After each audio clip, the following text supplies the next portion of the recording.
I thought my past was buried with my mother. Then I saw her face hanging on a billionaire's wall.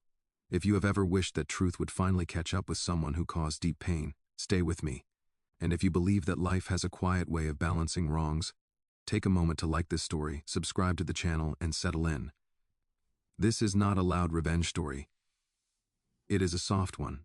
A story about silence, memory, and how the past never truly leaves us.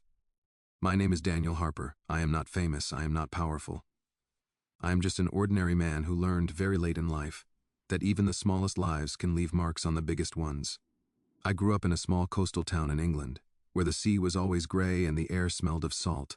It was just my mother and me, no father, no big family, just the two. This silence felt different. This silence felt like it was hiding something. One afternoon, I stood in the hallway again, staring at the photograph. My chest felt tight. I placed my hand against the wall, steadying myself.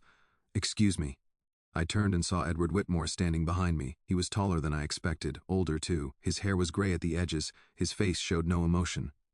"That photo," I said carefully. "May I ask, who is she?" He looked at it for a brief second, just a second.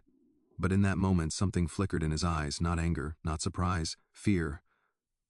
"That is none of your concern," he said quietly. "I'm sorry," I replied. "She looks exactly like my mother." The silence stretched. His jaw tightened. "You are here to work," he said, "not to ask questions." I nodded. Of course. Heard him say, "No, I won't cover it up," followed by a long silence. The man everyone thought was untouchable was slowly shrinking, and I felt it, deep in my chest. This was not anger. This was the quiet beginning of something catching up, the kind of thing that does not knock loudly. It waits. The breaking point did not arrive with noise. It came quietly, like everything else in that house. It was a rainy afternoon. The kind of rain that blurs the world and makes time slow down. I was working in the study, replacing a cracked shelf, when I heard a sound behind me. A heavy breath, uneven, strained. I turned. Edward Whitmore was standing in the doorway, one hand pressed against his chest. His face was pale, almost gray. For a moment, we just looked at each other. "I'm fine," he said, though his voice shook. Then his legs gave way. I dropped the tools and caught him before he hit the floor. He was heavier than he looked, fragile but heavy with years. As I helped him into a chair, his breathing came in short bursts. His eyes searched the room, then landed on the hallway beyond. "Not there," he whispered. "Don't take me past there." I did not ask why. An ambulance came.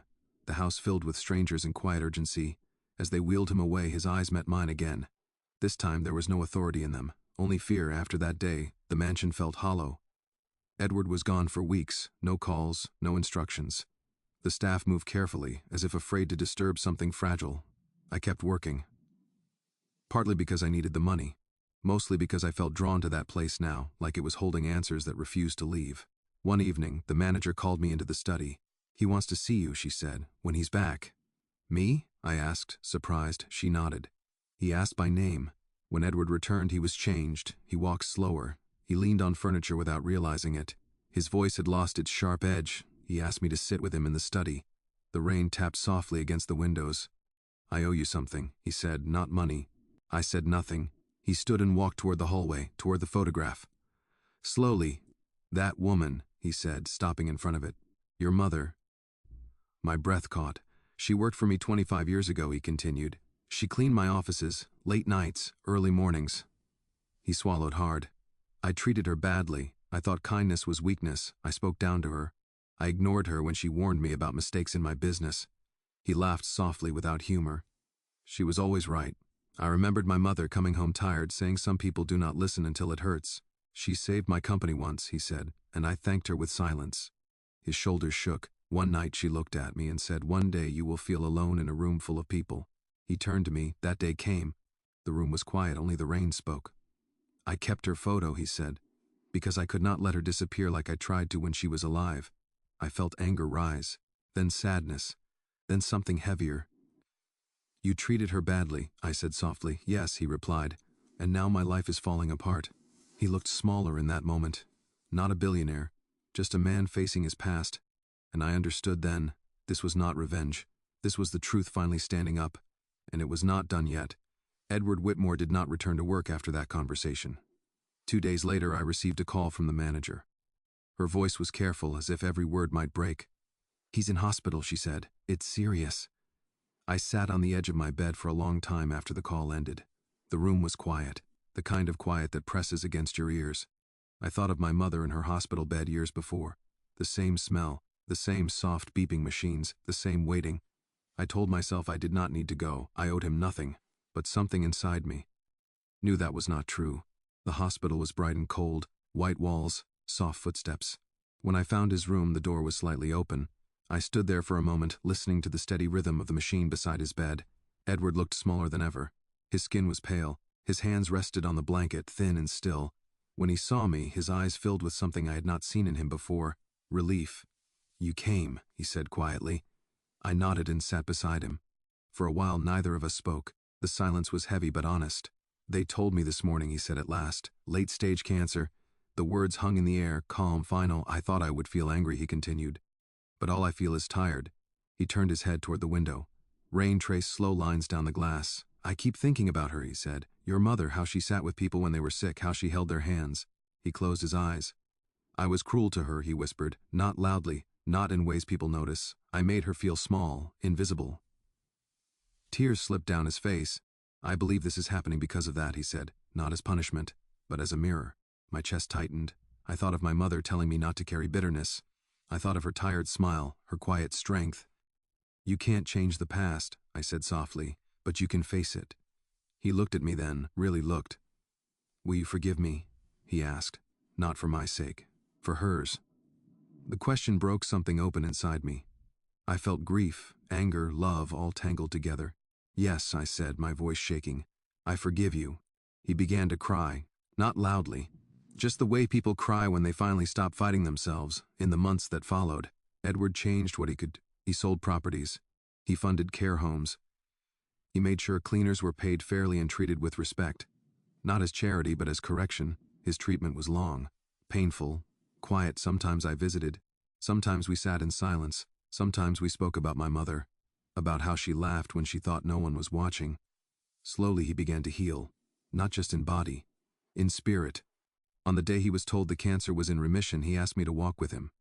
We went to her grave together. He stood there for a long time, then placed a single white flower on the stone. "I am sorry," he said. "I see you now." As we walked away, the wind moved gently through the trees, and I understood something at last. The deepest revenge is not watching someone fall, it is watching them finally see the truth and choose to change. My mother's kindness lived on, and in the end it won. Life did not suddenly become perfect after that.